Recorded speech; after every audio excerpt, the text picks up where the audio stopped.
Hey, everybody, welcome back to the podcast. Today, we're talking to a brand new guest. Her name is Julia O'Brien. She has written an amazing book called Prophets, Beyond Activism, Rethinking the Prophetic Roots of Social Justice. And she's here today to talk to us a little bit about it. So, Julia, welcome to the podcast and thanks for making time for us. Thank you. It's great to be here. Thanks for the invitation. Absolutely. So before we get into the book, I'd love if you could maybe tell us a little bit about yourself, general stuff, who you are, what you do, but also love to hear a little bit about your spiritual journey as well, maybe a little bit about how you were raised, regarding God and faith and where you are today and maybe what brought you, some of the highlights of what brought you from there to here, and then we'll see where we go from there. Great.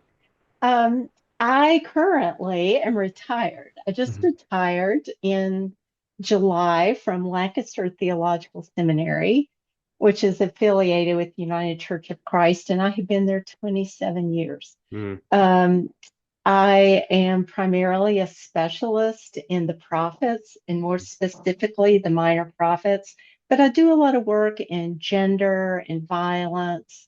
And because I've taught not only in institutions, institutions, but I also work a lot with pastors. I do a lot of lectionary workshops. I do a lot of adult education classes in churches. And so that way I feel like I've been around a lot of different kinds of people for a long time. Mm. So I write within the realms of gender and the prophetic books. Um, I grew up as a child of a pastor. Mm. My father actually graduated from Lancaster Oh, Seminary wow. in the 1940s. I swore I would never go there, of course, because it was my dad's school. But um, again, my dad was a UCC pastor, so I grew up in the South. I grew up in North Carolina as the kid of a UCC pastor in a really important time in American history, but also the UCC, which was really just forming. Um, and during junior high, that is what it used to be called. During junior high, there was the busing began, and there was a lot of racial tension Mm. in my town. And the UCC was finding its identity as a place where social justice would be lifted up. So I Mm. still remember some of the debates about the Wilmington 10 and Ben Chavis and Angela Davis. So I kind of grew up. I would say that my dad was not a social active warrior Mm. in any sense, but there was a strong sense that I grew up steeped in kind of a progressive sensibility. Mm. My dad was kind of a somewhat traditional enlightenment kind of guy, so he would explain miracles Mm. through rational ways. And, he loved to read, and science was a good thing. All of the kind of gentle, middle class, mainstream, progressive sensibilities. Mm. I left there, went to college, took a required religion class, decided I liked it, kept going, wound up getting a PhD. It's funny how that And works, right? I know it's just amazing. And again, worked on prophetic literature more from a scholarly perspective. So Mhm. I got interested in the minor prophets. Um, I think one of the biggest it's not going to sound spiritual, but it was for me. Mhm. One of the biggest spiritual challenges I have was at my first teaching job. My first teaching job was at a women's college in North Carolina, Meredith College. And because I was the only woman on the religion faculty, I was asked, you know, which means you can't say no, Right. asked to teach courses in women in the Bible Mm. and women in the Christian tradition. I had no background for this. I had not, my journey, partly my self navigation, partly other people. I really didn't know anything about feminist sensibilities, feminist work, Mm. didn't understand what all the fuss was about. And so I went on a journey of self education when I read some of the classics in feminist biblical interpretation, like Phyllis Tribble's retake on Adam and Eve. And Mm, so if your readers haven't read that, they can find that online. mm, Again, Phyllis Tribble, Eve and Adam, mm. Genesis 2 to 3 reread. And I think for the first time in my life, I had the experience is that the Bible might not all be good. Mm, A lot of folks have their crisis of faith when they find out that something in the Bible might not be factually true, mhm. like the date of the earth or the walls of Jericho. Those things never bothered me because I had grown up learning how to navigate. I could read the Bible as big truth and not worry about the details. But when the big truth, like, oh, some of these books are incredibly misogynistic. I mean, not just anti-women, but like nasty. Mm, And the more I read them, I had to go through a process of kind of re-understanding what the Bible is, how I'm going to read it, how am I going to stay in the church, yeah. how does all that work? So a lot of my kind of early work was trying to kind of embrace a feminist understanding and do some of the critique that I'd never been taught to do. When I came to Lancaster Seminary in 1997, I kind of came with that kind of challenge everything sensibility. Let me be the ultimate progressive Yeah. and show you, how everything's about social justice. And I came to a place that embraced social justice as again, Lancaster Seminary as a affiliate of the United Church of Christ. It's Hmm. always been a place that has been advocates for racial justice, gender Mm, justice. But over the time that I was there, our student body increasingly diversified mm, racially, um, sexual minorities, but also theologically. We, like many mainline seminaries, began to like widen the net, mm, reach out a little bit more. And so more Pentecostals, more charismatic mm. students, some students who didn't identify as Christian.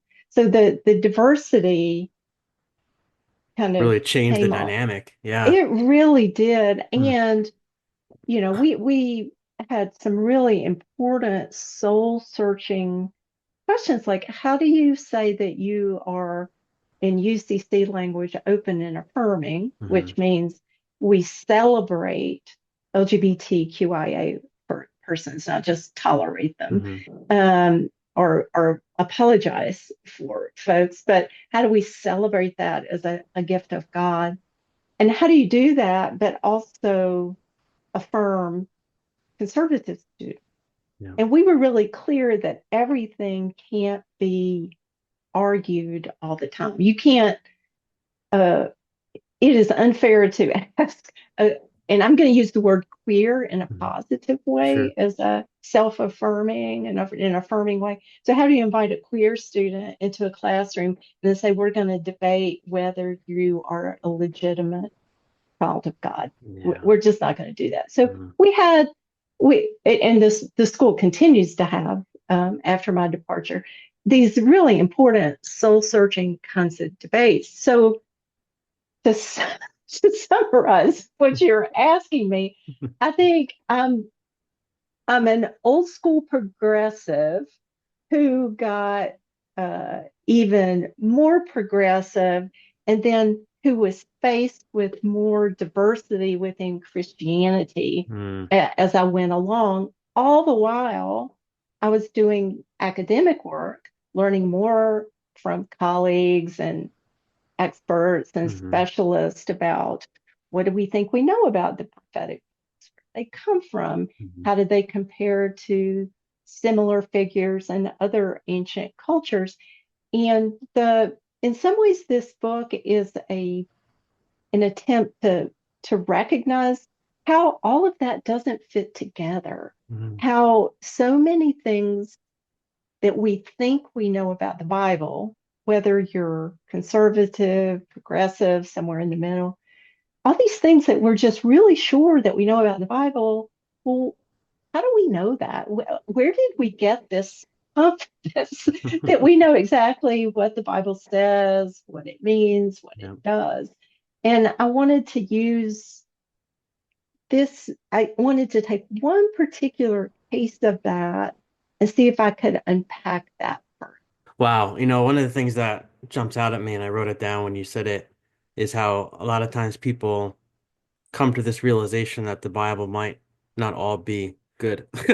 And I remember I was raised in a conservative evangelical world where, the Bible is the thing. I mean, it's historical, it's the word of God, it's inerrant and it's perfect and you never question it and all these different things. So I grew up with this very deep respect for the Bible in those ways. And I can remember coming to my own realizations about things. Some things were the big like things that weren't factual, like learning more about science and things like that, but really grappling with, are the stories in this book really all like good things? And I can remember being almost Mhm, like scared to ask that question because I was mhm. taught so much that you never question it. But I came across a book, you probably heard of her, Carolyn Custis James. She wrote a book called Maelstrom, I think it was called. Hmm, And she came, yeah, if yeah, you ever looking for something to read, definitely check it out. I think you would enjoy it. But she talks about how she came on the podcast before, but she talks about how a lot of times in the prophets, God is positioned almost as this like abusive yeah, husband yeah. who is abusing his spouse. And I always thought that, like, I can remember reading in seminary some of these stories thinking, man, this just feels gross. But again, I would never Mhm, question it because, it's God. And then when I read that, I'm like, oh man, somebody put words on the feelings that I've always had. Like, this is actually a thing. Like, people actually are questioning this kind of stuff. And so that really gave me a lot of permission to kind of open up that door and really ask some really deep questions about what kind of God is being positioned in a lot of these stories, and what is the purpose of that? And I remember she wrote in the book she wrote about how, a lot of us have been taught that because we see patriarchy, for instance, in the Bible, mhm, that that's what the Bible is teaching. And she said you have to mhm. realize that patriarchy is the backdrop of the Bible.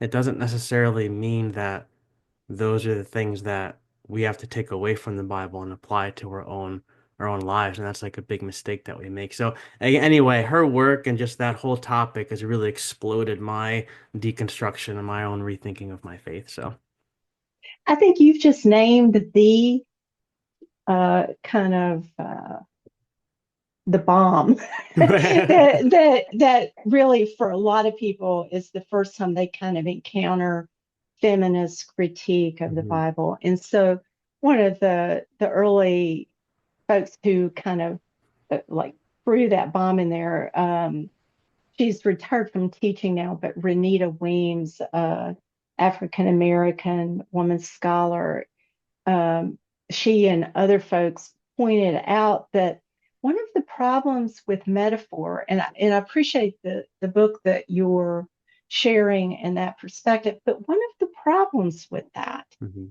is that a metaphor is like art. I mean, it's art. We were talking Mhm. about art before we began today.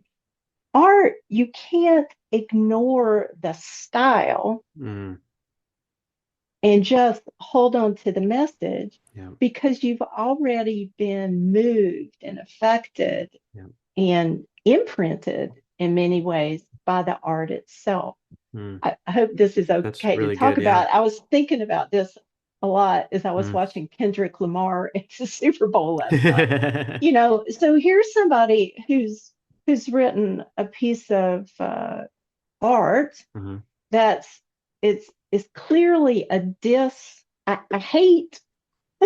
I, it's a message against another person. Yeah. And then what's striking, especially at the Grammys, is then everybody stands up and starts bouncing around to it and singing the lyrics.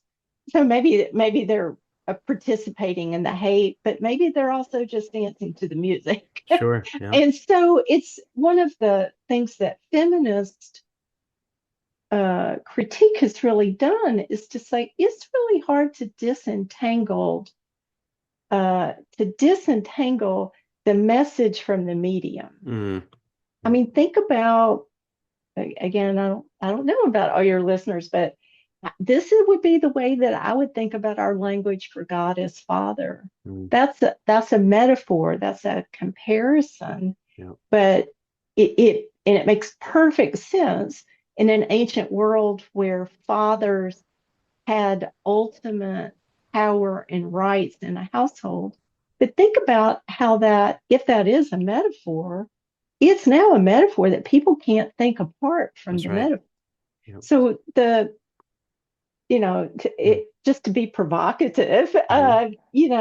one of the questions with, um, yes, the Bible reflects patriarchy, and I think that's true for the New Testament Mhm. as well. I don't want to Yeah, make this an sure. old versus new problem, but how do you know what the message is?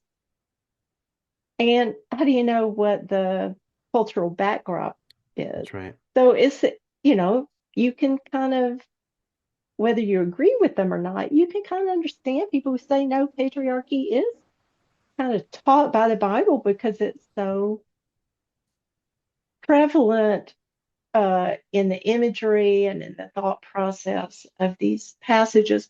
So I do think one of my earlier books, I tried to wrestle with that. Mm, That book is called Challenging Prophetic Metaphor. And that's the question I was trying to deal with for mhm, myself. mm, And that is, how can you do the critique of these metaphors? Israel is an abused wife. Jerusalem is a defenseless daughter. mm. God is a warrior.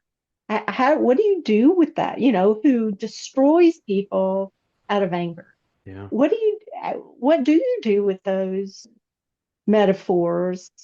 You can understand them, yeah, but like, what do you carry forward? yeah. And that was a really difficult process for me. And how successful I was, I guess that others could judge in that way. But I do think it's really part of that larger question that I keep asking is, how did we come to our beliefs about what the Bible is and says and what we're supposed to do with it? And I think most of us, and I don't care where you are in the political or theological spectrum, there's so much of the interpretation that we do that we're not aware Mm, yeah, of. It's like Toni Morrison talks about the fishbowl. mm, Like, as long as you're inside the fishbowl, you can't see it. But it's not until somebody does something that breaks out of the fishbowl that you say, well, that's weird. Because you didn't know that that's what you thought. that's right. Yeah. Yeah, that's really good perspective, and I feel like that's I've had so many of those aha moments just in my own journey. But you bring up a really good point about, the background, the context that things were written in. And like when you think about, and I thought about this too, like with patriarchy especially, that was the backdrop of the times. And that is what they knew. And so clearly when they wrote these things, they had to be a sense where that was the expectation for people because that was the time I would think that they were living in. And so it would make sense to me that, like you said, it's hard to disentangle those things. Like it's hard to decide, it's hard to take apart what's the backdrop, what are they teaching, what are they not teaching, because everything is so intertwined. And now I'm in this space where I've I've stopped trying to maybe figure that out, and I just kind of let the text be the text, and I just kind of Mm, read the text and appreciate that someone wrote this on their mm, journey. mm, And for whatever reason, the divine or whatever you want to say has made it so that that document is still on my shelf all these years later. And what can I read from it and take away from it? What can I argue with it? Because sometimes I'll mm, find myself mm. arguing, like, man, I don't know. Like, God is not like that. God can't be like that. Like, that cannot be an accurate picture of God. I almost go back and forth, like, with the writer in my own, like, in my own mind and my own heart. And I feel like that has done a lot for me in my own growth and my spirituality. So, And anyway, no, you described that beautifully. I think that's uh, similar to my own process. One of the criticisms I've gotten of my work is like, oh, by you always doing the critique against the text, you always get the final word. Mm, And my experience has not been that. I my experience has been that if I honestly wrestle with the text mhm, and God, and I do that honestly with the possibility that I could be wrong, if I do it with some grain of humility mhm. going in there, what I always find is that wrestling with it, God, there's something holy that always comes out of that. That's right. That it's that I don't. Yes, I believe that God has and the Bible allow me to ask questions, any question Mhm. that I want to ask, and I can push back as much as I want to. But there is a way. If I do that with some humility and care, and this one's big for me. Maybe you read this in my book a lot.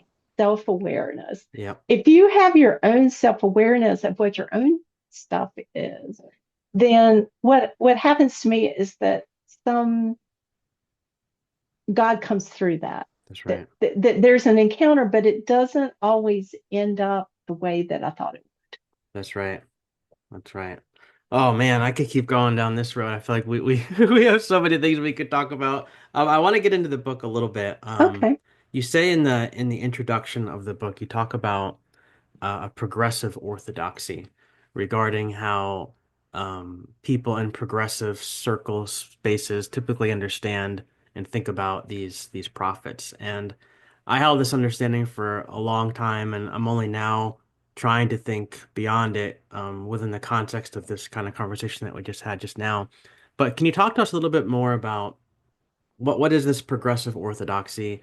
How have you, what does it look like in your own encounters, and why is it, and you talk about this obviously in the book, why do you see it as problematic? And I ask that because for the majority of our listeners, again, myself included, this is how many of us have been taught, especially Mm, in these modern times, to think about the biblical prophets, all about social justice and things like that.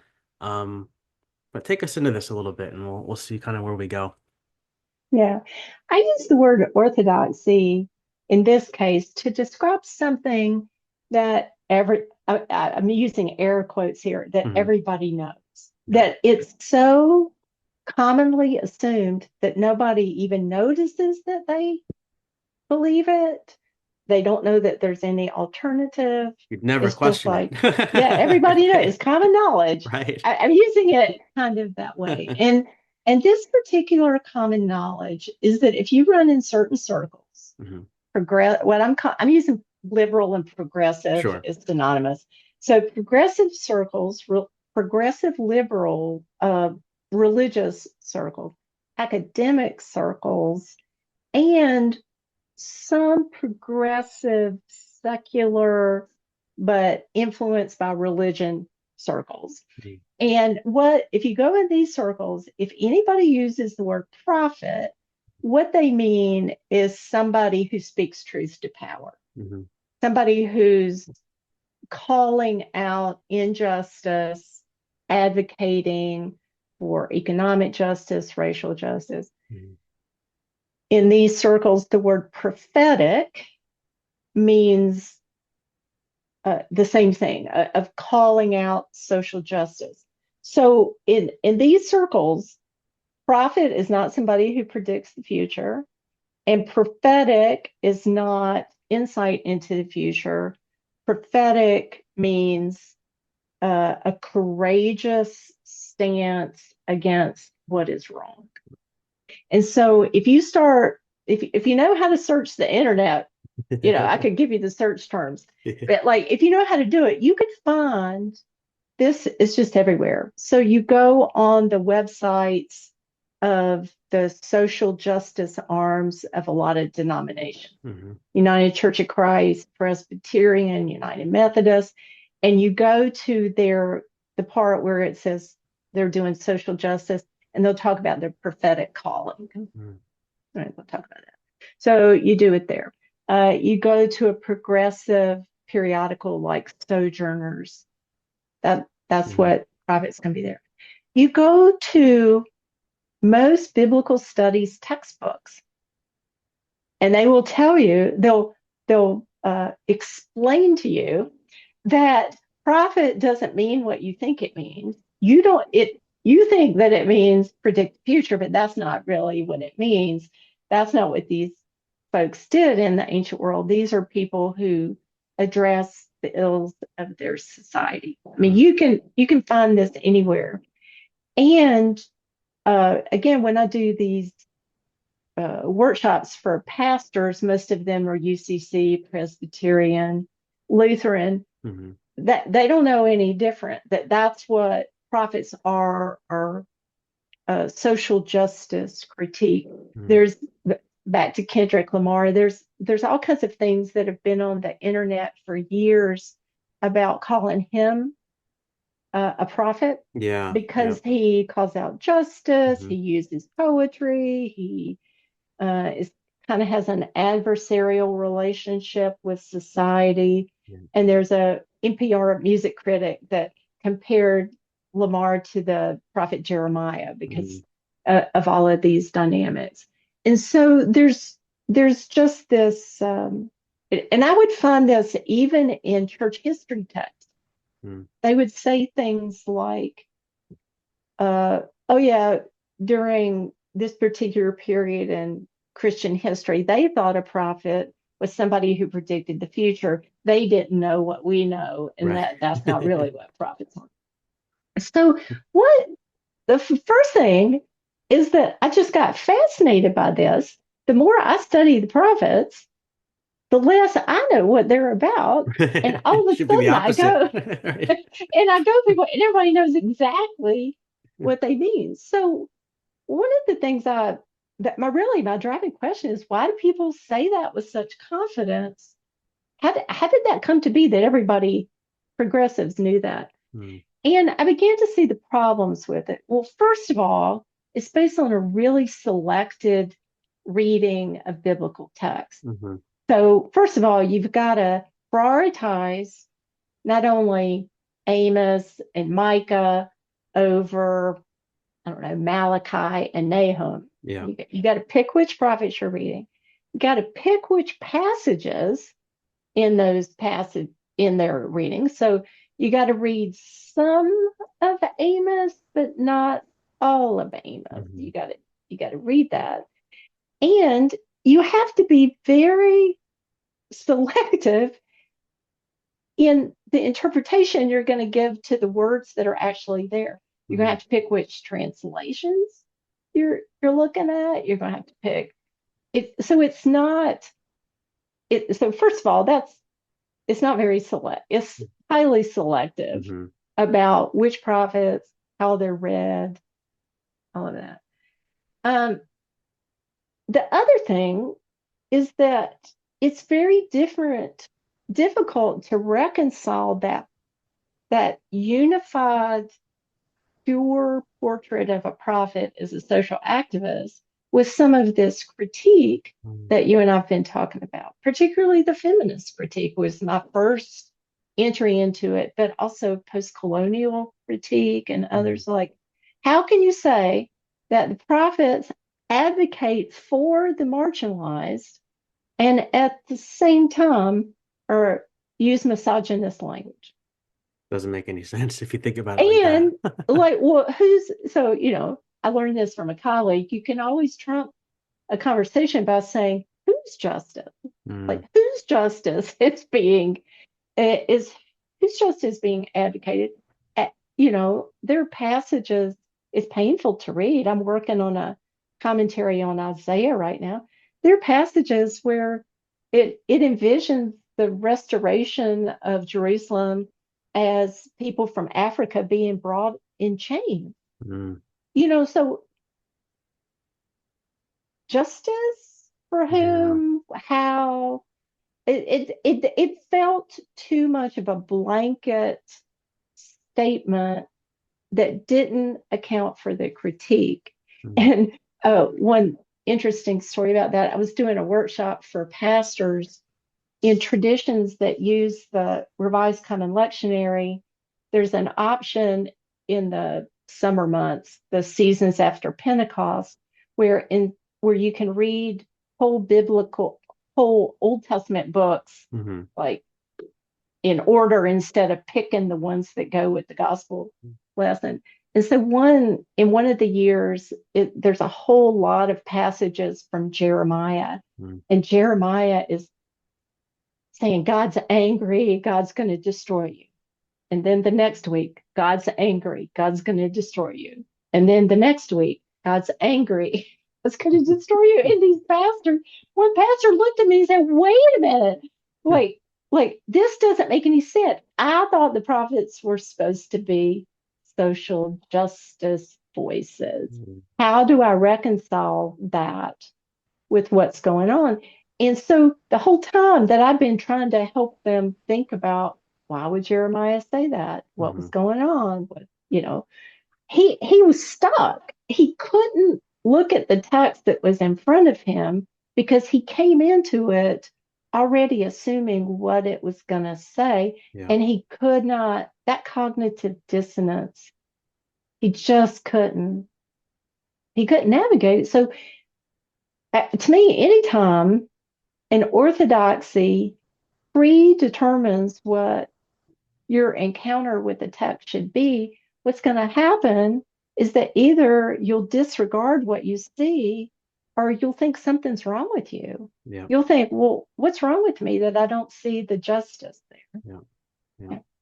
So that, and here's this will tell you more about me than anything. The thing I hate about it the most is that it's arrogant. I real maybe a psychologist would say that it's my shadow side or something, but I really dislike arrogance. And, Mm. and one of the things that I found is that so many of the progressive usage of the word were kind of condescending to people who thought about it differently. Yeah. I mentioned that textbook. What you might think the prophets mean, but if you really know, and what I found in doing, I actually traced like where did this idea come from Mm. that prophets are social activists, and I just found so many of the things I found were so dismissive and condescending to charismatics and or people who thought differently, and it would use the ultimate liberal put down that those people were uneducated, Mm. uneducated. So that if you think differently than I do, that you're just uneducated. You're not dumb. Hmm. You don't know any better. Yeah. And if you went to school and if you got better information and got out of your little bubble, you would know that we are really right. Yeah. And so I think it's been really hard for people who have a social justice orientation to, but who also have charismatic leanings or whether they would use that word or not, that they have these strong experiential encounters with the divine again, I had one student who says, I have both of those things. I do social justice, but I believe God speaks to me quite directly. Mm. And, you know, where do I fit in that kind of way? So when people use, so if there are different ways of interpreting prophets and only one way is right, then what it does is it just tries to shut other people up. And Right. that to me is not a good use of the Bible. That's right. Yeah, it's funny. I mentioned this in my email in our email exchange, but I feel like I grew up in a conservative, like I said, evangelical world, and one of the things I noticed when I got to the end of my time there is how arrogant I was, and how arrogant the air around me was, because again, it was we're right and you're wrong. If you disagree with this doctrine or this piece of theology, you're either uneducated or you just can't see it right. You haven't been enlightened like I have. You haven't had the spirit fall on you. And it was all about like it was just this very elevated mindset. And I remember feeling like I just I came to all my different personal awakenings. Like, I just doesn't feel, I don't fit here anymore. And so I moved over to Mhm. that progressive side, and I felt more at home with the social justice things and things like that. But then I came, especially in the last year with the build up to the election and things like that, I felt like I'm feeling like the same sense of arrogance inside of me that I had then. And I feel like I'm becoming the very thing I was trying to leave behind, in terms of that type of mindset, that type of approach to things. 'Cause I felt like even my own posts and things on social media, my own things I would even say on this podcast and stuff, like I would look back on it and it came off as very, the arrogance was still there. It was still, we're right. And if you don't see the prophets like this and you can't clearly see what, Isaiah is saying or clearly see what Mike is saying, like clearly you're just ignoring, this and you're ignoring these issues and you have to be pro LGBTQ, you have to be pro Black Lives Mhm. Matter. And it was just very, and I got this taste in my mouth where I was like, I just don't want to become this thing again. And so now I'm in this Mhm. place where how do I hold my progressive ideals and my progressive values, which I think are really good things, but how do I hold those things differently in a way that Mhm. recognizes the humanity in everybody and the fact that somebody else can have a very valid opinion on something that's very different than mine? That doesn't that shouldn't demean that person or make that person less than or force me to have to demonize that person and make them to be like the perceived enemy. Like, why can I recognize the humanity in people who see things differently than me? And I feel like all of that really ties into this conversation about the prophets because it brings to light what exactly are the prophets and what exactly were they doing? What were these books' purpose? Where did these books come from? And like you said, when we just cherry pick the random passages that we Mhm. like because they really fit with what we're trying to put forward, what about all those other passages? And what if Mhm. those things are really telling us something else about the prophets that we're missing? Absolutely. You just said so much that I agree with, so it must be right. My brain is And spiraling yeah, yeah, all over yeah. the I place. mean, it's just one of those things that sometimes we're aware of it and sometimes we're not. But again, I think especially in the Protestant world where we have this idea of biblical authority. So Hmm. even if you don't define yourself as a literalist or an inerrantist, there's still the sense, I think, even with the most progressive, that if the Bible said something, it has greater weight. Yeah. So what that means is there's a lot of incentive. I'm going to simplify this to make sure the Bible agrees with me. Hmm. And I read this really interesting book by a sociologist who had done some embeddedness in both a conservative and a liberal church. And she said, the thought process is really the same in both places. It's just different starting points. She said, most of us, when we read the Bible, it'd be true of a book, but when the Bible, if it kind of rings true to what we already believe, we go, yeah. And you just keep reading. You don't even notice it because yes, yeah, like, but in your head, you're going, yes, yes, Hmm. yes, it's just, and it's not until you bump up against something that doesn't ring true to your experience of God or your belief system that you go, wait a minute, like how am I going to understand this? And she pointed out that even the most conservative church that she was in, there were very few people who truly took every single word of the Bible as universally applicable in every case because Hmm. you've got to do something with slavery. You got to have something to do with if a young woman's raped, she gets married to her rapist. You've got to do something with that. And it's usually not until those moments that we're aware we're going through an interpretive process. Hmm. So, like, oh, well, that was the culture at the time. Or maybe that was trying to make sure that she wouldn't be excluded for the rest of her life. It was, you go through an explanation process, but liberals do it too, that when they read a passage that's about justice, they say, yes, see, and if you read one about, if you believe in judgment, you read one about judgment, you go, yeah. Mhm. The truth is we're always going through a process, whether we're aware of it or not. And this is the part that interests me as a scholar, we are affected by the history of the interpretation of the Bible in ways we don't recognize. Right. Yeah. We've been taught things we didn't even know we were taught, and it shows up in our art, and it shows up in our interpretations. It shows up in our hymns. It shows up in all kinds of things, and we don't realize that we've been traditioned. And especially if you come from a church that sees itself as non-denominational, I'm not part of the historic Christian church. We're just going to live like Jesus lives.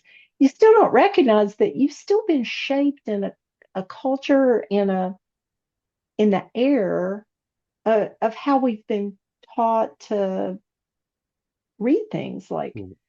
one of my other passions is I really have spent most of my career, all of my career really, trying to fight against Christian negative views toward Judaism. Mm. And there's so many things that people think they know about Judaism at the time of Jesus that are just not true, that came from polemics. And so how do you begin to, like, say, wait a minute, that we don't know. But that's, we don't know that. And That's right. actually that's not true. That's not Yep. that's not who a Pharisee was. Yep. Um, and so there's just been some brilliant work done within the last 20 years by Jewish uh, scholars trying to help us see Jesus, how Jesus relates to the Jewish tradition in ways that most Christians were not taught to see. So Yeah. those are the things Mm. that interest me to slow your roll, and that what seems self-evident to you in the Bible, it might seem self-evident, but maybe it's not. That's right. That's right. That's so good. We are nearing our end of our 40 minutes. Do you have time for one more Oh, question? sure, sure. Yeah? And then you Okay. can edit it out however you need to. Oh no, because this is all so good. I feel like I could talk to you for at least 2 more hours. But you say in early on in the book when you kind of set the stage for what you're going to be talking about that the idea of prophecy that we see in books like Amos, Mike, any one of these ones that we've been talking about, um, that they're not so much like a play-by-play historical record of the real life Amos or what the real life Micah, might have did or said, but they're stories that were constructed, or maybe the better word is edited by later communities so that like Amos or Micah, anybody was they were predicting what later editors of the book had already experienced. And Yeah, so I think that's such a important perspective because I've even grown to see the Gospels in that way, right? Because the yes, Gospels are written so long after Jesus's life that I'm having this conversation with my daughter now. She's 7 and she's asking lots of different questions about Jesus in the Bible, but trying to tell her that there's some people who think these were, you know, like Matthew was going around with a camcorder, with the Jesus cam, taking all these snapshots of what Jesus was doing, whereas other people are starting to see that these writers were writing these stories to influence their communities and encourage them in certain ways and yes, whatever. So anyway, I'm just wondering, can you talk to us a little bit about like what does the scholarship say about the formation of these prophetic books. Like at the end of the day, like what are these books? I mean, if you had to summarize where they came from, what their purpose was, and then right. how does that add to this conversation about progressive orthodoxy of the prophets being primarily focused with these issues of social justice when clearly there were other elements, other things going on? Yes. The word in scholarship, we might as well use a big scholarly Let's word. do it. Let's talk about redaction, Oh, there right? we go. So redaction, in the modern world, when something's redacted, usually you take stuff out. Mhm. You take on WikiLeaks, things have been redacted. But when it's referred to with biblical studies, it's referring to the way that the book itself got put together. Hmm.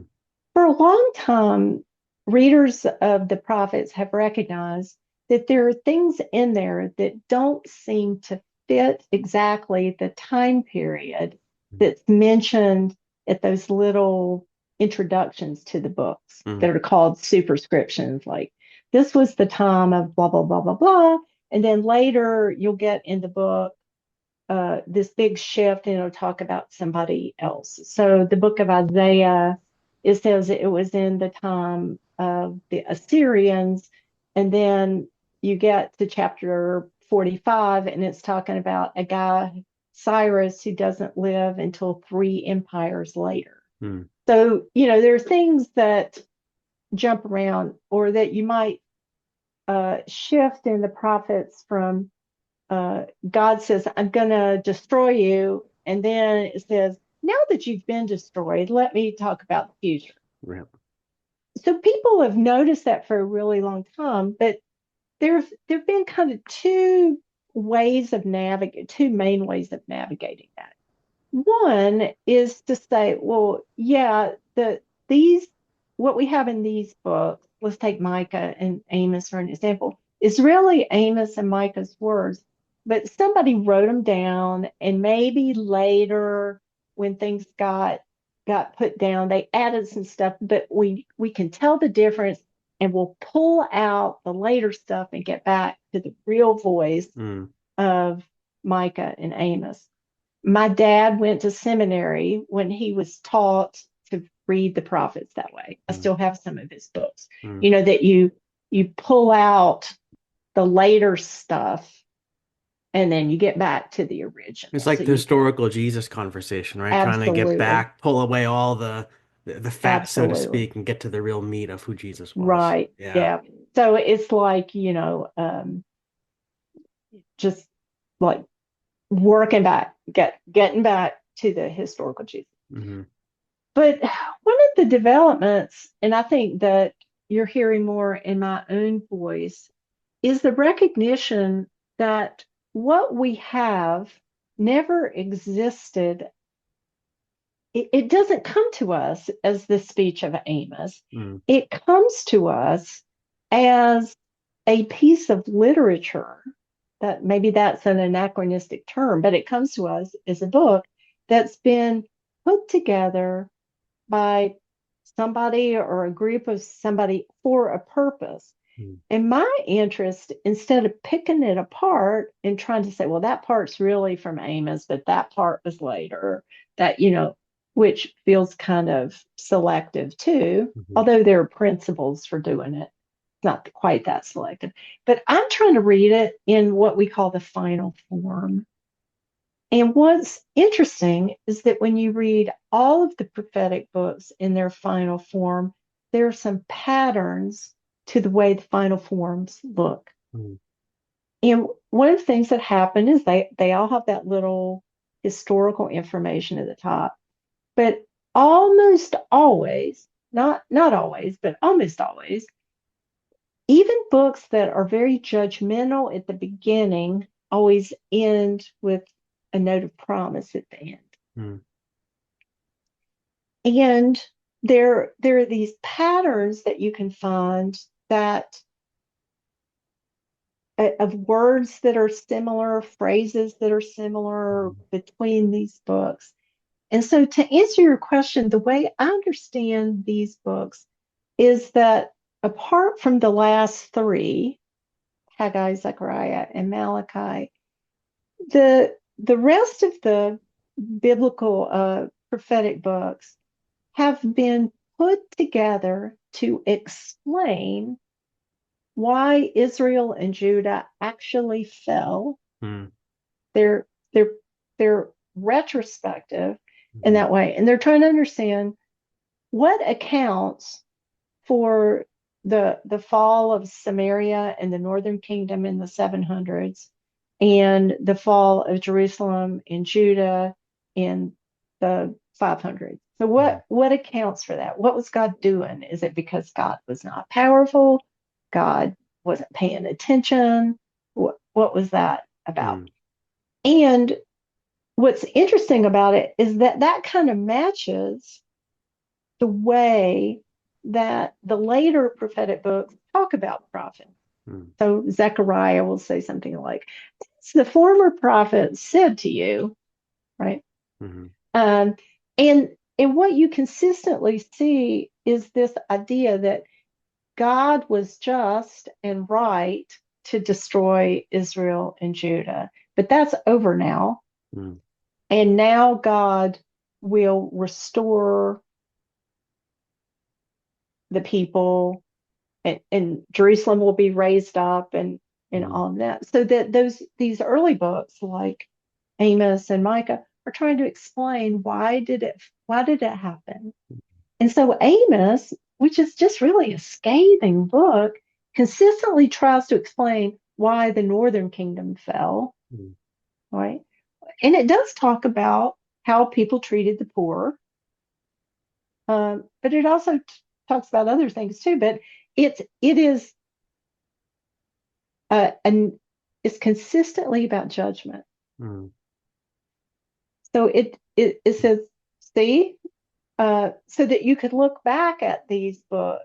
You could read these books backwards and say, see, God warned people, told mm, them that if it didn't happen, if they didn't straighten up, it would happen. It's not God's fault; it's their fault mm, in that way. So there's a lot of ways in which even some of these most beloved social justice passages, let's say from Amos, let justice roll down like waters, is in the context, in the chapter, and in a book that is just like 99.9% judgment, that almost it's too late and the nation's going to be destroyed. mm, Even that passage about let justice roll down like waters and righteousness like a mighty stream, you can also understand that as let judgment, mm, same word in Hebrew, let judgment roll down like a tsunami. mm. It's not necessarily a restorative, I feel good. healing Right. water. Right. You know, it Mm, there's ways in which those Hebrew words can be read and let God's, think about all the different ways we use the word justice. Like it's mhm. doing the right thing, but it's also sometimes people use that with a penalty. Like I'm dealing justice. Like That's you right. deserve this. Yep. And so there are ways in even understanding these beautiful, inspiring passages as being attempting to explain what God does, why God does it, and what does that mean for the people, and then as we're overhearing them, what does it mean for us? Mm. So it's almost like, correct me if I'm wrong, but it almost feels like you're saying that it's like these books and the writers, because there obviously were multiple editors and things like that, were looking back over the history to tell a story of how we got here. Yeah. And we might have some words from these prophets, and let's layer them into the story, and let's tell the story of how we got from there to where we are today, so that we can inspire the people of tomorrow to look back over this story and say these places fell to pieces because of A, B, and C. Make sure that you do it differently tomorrow. And then I would think that fast forward all these years later today, if we look at the prophets with that mindset, I feel like it tells a much different story for ourselves today if we take the prophets and we look at them in that way, as these people are telling a story about moments that their culture and their time went through and how they got to where they were, and what can we, even in America today, what can we learn from that as we look back on those stories? Would that be like an adequate explanation or approach? Yes, I mean, I think what you're describing is that how do these become cautionary tales, like don't do Yeah. it like Yeah. they did. I think yes, I agree with you.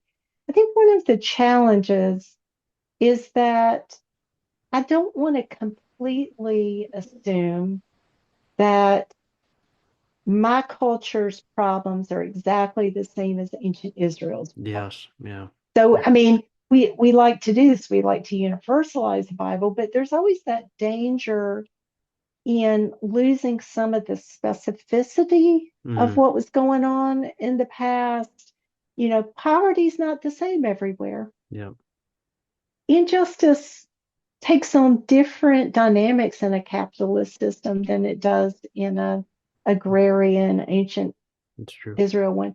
So Yeah. yeah, we can do that, but I think to find out what are fair analogies and commonalities, it's helpful to learn something about the ancient world and to learn more about our own world. So to me, in the second half of the book, I was Hmm. talking about, well, okay, how can you use the prophets for justice? Well, part of the same thing that you do historical research about ancient Israel, you do insightful uh, research into your own world. Like what are the causes of poverty today? What are the systemic dimensions of food production? Hmm. And I'm increasingly also passionate about the climate catastrophe, which Hmm. which it is a catastrophe. Yep. And I do think that the prophets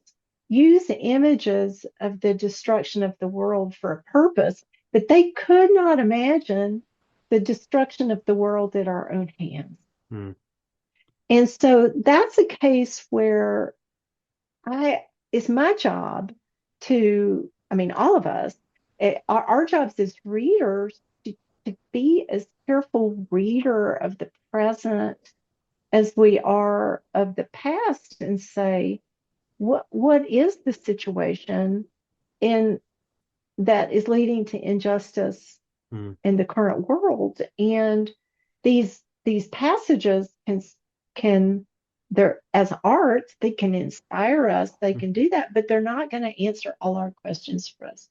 Yep. They're not going to answer the questions of how do you deal with rampant consumerism Yep. that's just and again I put myself as part of the sinful in this way of how the desire to get something from Amazon in overnight, what is it doing to our planet? Mhm. Thinking about that, it's like so many times you said about you wanting that desire to want to universalize these stories and make them speak to all people and all times and all places, and how that's really just not the word isn't disrespect, but it's a I think it's like a poor way of using these ancient texts because they were speaking to these particular times, these particular places, these particular people, these particular circumstances. And when we try to universalize those stories, it almost robs them of their application for those people and how our times poverty in our times is different than poverty in their times. It might have a lot of overlaps, might have a lot of similarities, but at the end of the day they were speaking to things that were entirely different than a lot of things that we're going through today. And I think that there's no shame in recognizing that. I think that's a great thing to recognize in the passages and in the stories and to honor those things because that can bring to light our own things in our own world that we need to address Absolutely. that we might miss if we're trying to, take these stories and, you know, shove them into these different categories that we have today. And I feel like a lot of times, and I've noticed this in myself, we often put weight, I think, on these stories to carry that maybe they were never intended to carry. And sometimes Mm. I think the stories start to break down. Like you said, it's easy if you want to take that justice rolls like a river verse, you want to try to apply it to different things today. But what about all the things around that? And what about those Hebrew words that, like you said, could be referring to a tsunami and that those, something that's not a comforting water? What if the water is something very different than what we assume that it is, and then what does it mean? So I think it's just there's just so much wisdom, I think, in what you're sharing with us and taking these stories and not just assuming that they are what we've been told they are or what we assume that they are, but really asking them what they are and be willing to go wherever the story may lead us to go. Yeah. So good. Yeah, and again, I think that my kind of parting reminder is that this this sense of being aware of ourselves and being honest about when we're speaking in our own Okay. voices. Yeah. It's one of, I think it's a danger for anybody who reads the Bible to let it, I call it biblical ventriloquism, to to to make it sound like the Bible's saying exactly what you're saying as a way of exerting power over somebody else. And that could go anywhere from, using the clobber passages to shut down the LGBTQ conversation, but it could also be almost anything. So how do we acknowledge our own role as readers Yeah. and be open to the possibilities that we could be wrong? I think Right. that's one of the challenges is that when we have certain notions of biblical authority, it gives us ultimate authority Yeah. because we claim that we're just reading what the Bible says. Well, no, you're not. You're also interpreting it in a certain way. You're applying it to the present in a way that there are other ways to apply it to the present. So one of the big shifts in biblical scholarship, I would say within the last, I don't know, 30 years, I don't know, I'm making that number up, is for interpreters to be more willing to speak in their own voices Yeah. and to say, instead of just saying the Bible says, therefore you have to do this, but it is harder to shut other people up that way. Yeah. Um, and that's, I think, something that we've got to own up to. We Yeah. can't just simply quote the Bible and that settles anything, whether it's social justice or uh, immigration. Hmm. There are lots of things that the Bible says in a lot of different ways that it can be interpreted, but all of the Bible's not meant to be instruction about exactly how to live. It also sparks our reflection, our imagination. It challenges us, Yeah. but maybe not in exactly directly ways. So that's a lot harder reading strategy. That's Most right. people, if you just say, well, you just read it, the Holy It's Spirit will black tell and you what it white. It's means. very easy. But to me, it's much more rewarding. And to Yeah. do it with other people is That's really right. important Yeah. because other people will see things you don't. That's right. Yeah. Yeah. And it's so, you said earlier about, how it can be so hard when we've been taught to see it in one way to look beyond that. But the power in looking beyond that is so rewarding, as scary as it might be sometimes, because Yeah. for me, for most of our listeners grew up in a similar place that I did. A lot of people come from that conservative evangelical world, and was the Bible is Bible, basic instructions before leaving Earth. Hmm. It was this guidebook, and so you had a verse for everything that you believed, and you backed it up, and it's so easy to carry that mindset over when you deconstruct or you rethink things and you go to a more progressive world.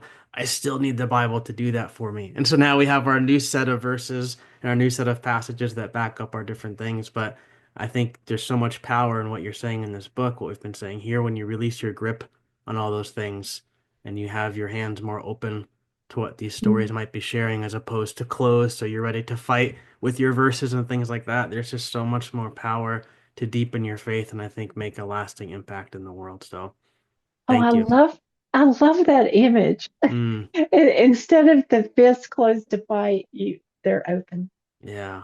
Thank you That's for that. that's the takeaway I got from your book when I was reading it. I was like, I just feel like this book is almost helping pry open my hands a little bit to let me Oh, see interesting. things differently than I have. So thank you. And we are out of time, but thank you for your work. Thank you for your time with us. I really appreciate you. Thank you. And real quick, is there any way you want to direct people online if they want to interact more with your work? Anything out there that you want me to put in the show notes for people to click on, or Uh, I put your other books in there. I'm sure you go to yeah, that Amazon. would I'll be put your book great. in there. Yeah. Yeah, that'd be Awesome. great. Okay. I'll do that. Maybe we can do this again sometime when you're next one comes out. That'd be great. Thank you for Excellent. this. I Thank you. enjoyed it. Thank you.